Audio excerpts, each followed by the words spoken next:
ایک دفعہ کا ذکر ہے کہ ایک چھوٹے سے گاؤں میں علی نام کا ایک چھوٹا لڑکا رہتا تھا۔ علی بہت معصوم اور خوش اخلاق تھے۔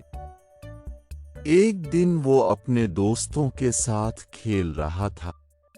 وقت گزرنے کے ساتھ ساتھ علی کا ایک بری عادت والا دوست اس گروپ میں شامل ہو گیا۔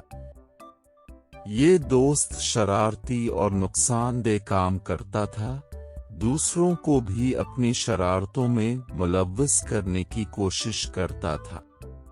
علی کی والدہ نے اسے سمجھایا کہ دوستوں کے ساتھ رہنا اچھا ہے، لیکن اگر کوئی برا کام کر رہا ہے تو اسے ان سے دور رہنا چاہیے۔ علی نے اپنی ماں کی نصیحت پر عمل کیا اور بری عادتوں والے دوست سے فاصلہ رکھنا شروع کر دیا۔